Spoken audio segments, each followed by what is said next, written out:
Hi, it's Bill Tainter doing a quick market review for today. It's the 21st. It's Monday, May 21st. It's the end of the U.S. session. Just take a look at what I saw this morning. I was kind of watching it here. I saw it break down. I was waiting for a retest, never did, and it just bled all the way down. And then it came up, and it was here at a London close. And this is very confusing because, yes, it did break the downtrend. So again, I look at support here in Tokyo, sets up a high and a low, pulls back, breaks new highs, but it can't continue. See that? So it's falling all the way back down to the open. Struggles, can't go higher, can't go lower, struggle, struggle, struggle, struggle. Finally, bam, and it breaks down. But then it turns and it goes to new highs. It's just crazy. So, the confusing part here was at the London close, it was changing trend. So I did not jump on this, and I'm glad I didn't because I was going to sell it here, and then it exploded, came right back, and at the London close, wasn't sure if that was going to fall or rise, and sure enough, it did, and it ended up moving that way. So I'm glad I stayed out. It was confused. Here's the pound, major chop. So it sets up the low, sets up a high, pulls back. Does go higher, but look, it just can't get higher. It's bouncing off that red, and it makes new lows. But look at this crazy pullback all the way back up to this red, and then it fell. So that's kind of, again, here's the low and high. So fine, it did make new lows, pulls back. That's an awful deep pullback. So very choppy, confusing.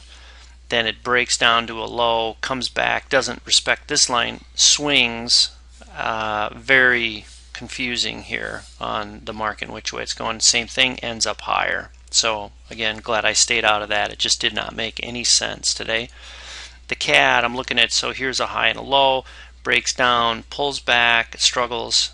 It does get to this level for some profits, and then it starts turning, breaks and retests and starts going higher, and then it fails to do a test and go higher here.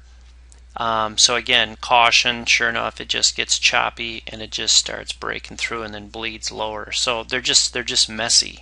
This is a downtrend, breaks through. So it's Monday.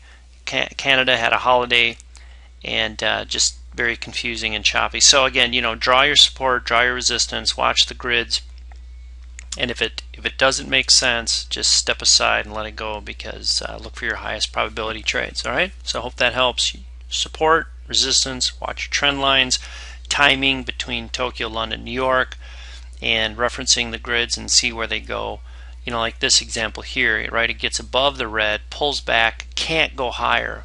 It just can't stay above there, and it starts to fail. So when it comes back up again here at London close, it's a little bit cleaner sell on the CAD, where the U.S. seemed to be a bit confused. So this CAD may have driven the euro to go up, because see here, it doesn't make any sense here, but if you look at the CAD, it is clear that this couldn't go higher, failed, and it's retesting the red to go down. So trying to watch between the correlation, they call that, when you have two different pairs. So the euro, US dollar against the US CAD, try to watch. One may set up to a buy, the other one sell, might be messy, and then it does follow through. And to me, this is a cleaner sell at the close than the euro buy was. So could have referenced this and caught it, and I just overlooked it. I didn't catch this.